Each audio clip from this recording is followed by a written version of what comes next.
Happy Sunday morning, everyone. It's been a crazy week. I had the kids by myself all week, but Lori's finally home, so I finally get to relax a little bit, get out to the barn a little bit today, although I won't be working on my car. I think I'll be kind of starting to get ready for winter. Moving stuff around. I gotta get the tractors put away and finish mowing one more time. Um, so yeah, no progress on the car this week. A little bit concerned because I've got it down to metal, and I was planning on having the whole thing, at least all the outer body panels, in epoxy before winter, and I'm not sure that's going to happen. And I don't really want to leave the steel exposed like that, so I'm not exactly sure what I'm going to do. Yeah, it's kind of a mess. I might have to leave it in steel all winter. Hopefully, it won't be too much of a pain in the butt to, you know, get the rust off of it in the spring. But yeah, kind of a bummer I didn't get nearly as far this year as I wanted to get. I still plan on working on it in the winter, but my heat situation's a little bit weird out there. I haven't got that quite figured out yet, so I'm not sure if I can actually work on the body this winter. I might. It probably wouldn't take too much to get it to the point where I can work out there. Ordering a propane tank probably and cleaning out my furnace. But yeah, more on that to come. I'd like to get the heater going. Uh, got a mail call here. I've been kind of sitting on these, and I apologize for that, guys, because I wanted to go out and put them on the locker like I have been, and I just haven't got a chance to do that. So, first one is from Ziggy down in Australia, and Ziggy does a lot of really cool videos, auto related, and just check out his channel. He's working on a sprint car right now, which is pretty cool, and recent rebuild on a Holden. Was it a Holden? I think so. Front end on his Holden, and lots of just miscellaneous car stuff that I really find enjoyable. So thanks for the videos, Ziggy, and thanks for the sticker. I'll get that up on the locker ASAP. Next we have Chuck, 56 Rat Bug. 56 Rat Bug, Red Baron Customs. Chuck's a VW guy, but we won't hold that against him. Really cool guy. I enjoy his videos. He's got a really cool Beetle project going on, and he also just picked himself up a pretty cool Volkswagen Fastback, which I find to be a really cool looking car. So yeah, thanks for the videos, Chuck. PDQ over the pond in the UK. Pete's got a pretty awesome, is it a 72 Camaro? It makes sense with the name, but I'm not even sure. Pretty sweet Camaro going on, does a lot of cool stuff with models. Check out his channel. He's a good mate. I enjoy conversations with Pete. And thanks, Pete. I appreciate your videos. And we got a nice little message on the back, too. Thanks for that, Pete. And this one just came today from Greg Porter, and I haven't opened it yet. Oh, I shouldn't be showing addresses. I don't think I showed it. It says, "Don't let your meat loaf." That's Greg's motto. So I didn't even open this one yet. This came today. I didn't check the mail all week because I was busy with the kids. Oh, got a couple things in here. I was busy with the kids. First, we got Greg's garage sticker. Thank you for that, Greg. I've been waiting for that one for a long time. This is like my trophy. Thank you, Greg. Waiting for that. And kind of a heavy thing coming in an envelope. Hard drive? I don't know. It's like some cloak and dagger stuff. I guess I'll check out and see what's on that. I don't know. Maybe I'll update this little video when I see what's on that hard drive. What are you into, Greg? Then last thing on the agenda is I wanted to show you. I've been working on a rendering of the car if I go the Tribute Mustang route. And first I I wanted to say that I would appreciate it if you keep the comments constructive. It's okay if you don't like it. It's okay if you disagree with me on whether a graphic should be on there or not, and placement and all that's good. Just please be courteous in the way that you present it, because this means a lot to me, and I'm a little bit touchy about it. So that being said, here it is. I'm gonna try to put it right here, like the newscast. First thing is you'll notice I've got the front and the back of the car here, or the side and the back of the car here, because I wanted to show off some of the detail on the back. Okay, so I'll look down here at the at the side of the car first. So details, obviously silver, high metallic silver.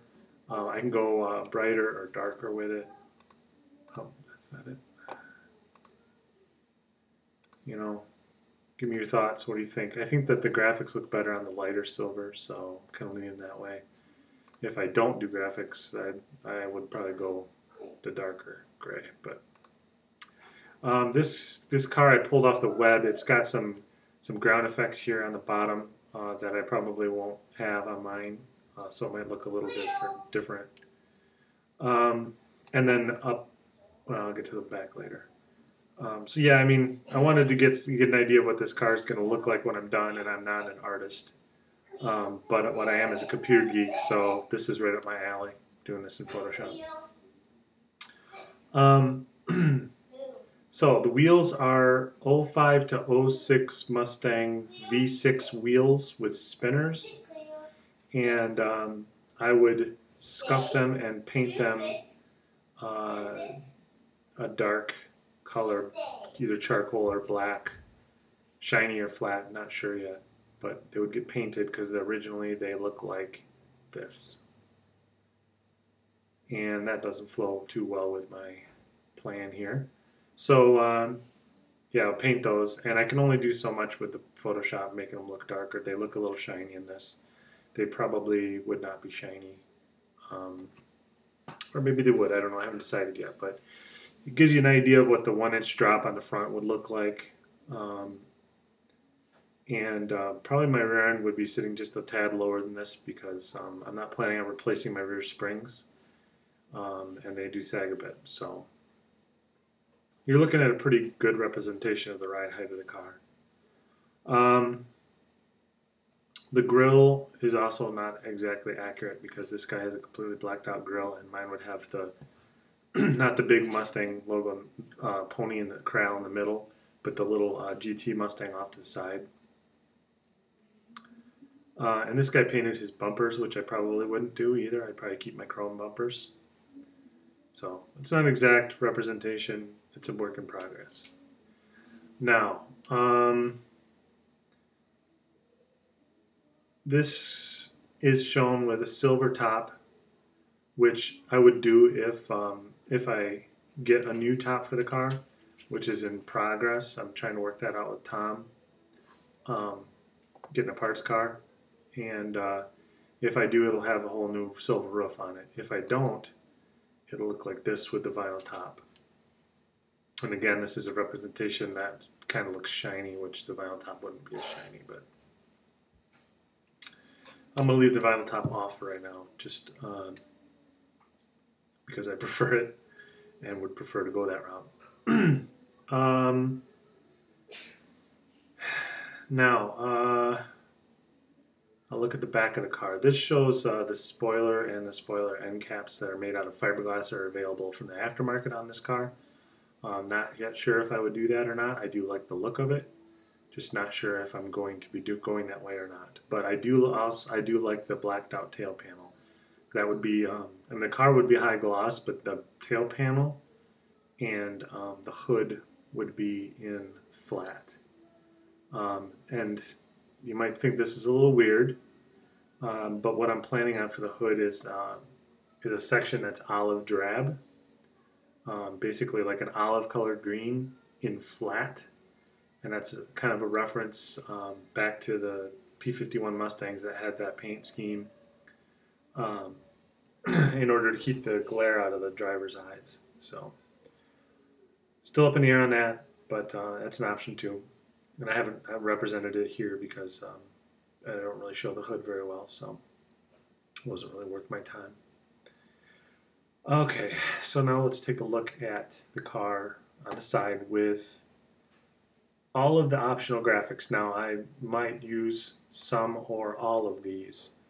Um, just have to work that out, which ones I want to pick and which ones I choose. So for now, it's just all of them. I'm showing you all of them, all of the um, optional graphics. Now we'll start at the front. The front, we've got the blue and white checkered pattern. I'm pretty sure I'm going to integrate that. The lines don't look right in this drawing just because I was trying to skew them as best as I could, but couldn't get it perfectly right. So it's just a representation. You got to imagine that that line would actually be would actually follow the curve of the car, and like if you looked at it dead on from the side, it would be straight. But if you looked at it from this angle, it would follow the contour of the car, which is what I tried to do, but can only do so much. The next graphic behind that is it says Lorelei May. That's my daughter, and I would have Amy Lynn on the other side, and I don't know if I'm doing that yet, but it's an option. Third graphic is on the fender there. It's the Pugnacious Pups. I kind of picked a fighter squadron as to use as my sample, my the plain colors that I wanted to mimic, and it's the 300 and let me try to get this right. The 353rd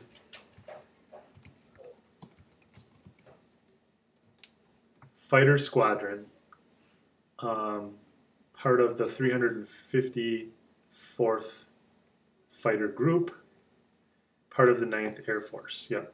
353rd Fighter Squadron, part of the 354th Fighter Group, which is part of the 9th Air Force. And that's just the full designation of this squadron. They had for at least part of their tour the blue and white checks. They had the GQ numbers were there for their squadron, and yeah, I mean that would designate this particular squadron. And their mascot was this logo, the Pugnacious Pups, and it's a little bulldog or pug or whatever with goggles and wings. And it's a pretty cool little logo. So, so then yeah, again GQ, and then the V was just for Vargo, my last name. I don't know. I might actually pick a different letter for that. And then you've got the United States Army Air Force logo, the roundel on the door. And then in the back, I show these D-Day stripes, which is just kind of something to break up the back because it just didn't look right bare and silver. So that's all the optional graphics on the side. Again, it could be some of these, could be all of these, could be just one of these. I don't know yet. It's just options at this point. Then we'll take a look at the back of the car. All of the optional logos there. And I had the United States flag above the gas cap. And then Marine Corps, Navy, Army, and Coast Guard patches on the back. Okay, so yeah, take a look. Let me know what you think, guys. Be honest, but please be constructive. The interior would look much better black than the blue. I mean, silver and blue goes together okay, but silver and black would look a lot better, so I might consider dyeing my interior. I'm not sure yet. Anywho, take a look, guys. Let me know what you think. And I'm going to get out and get some work done. Sunday, got to get some stuff put away for winter. It's like 50 degrees outside right now, and the lows in the night are down in the 30s, so winter is about to smack us in the face. I see Snow Crusher got a nice little smack in the face himself. So thanks for watching, guys. Have a good Sunday. Bye.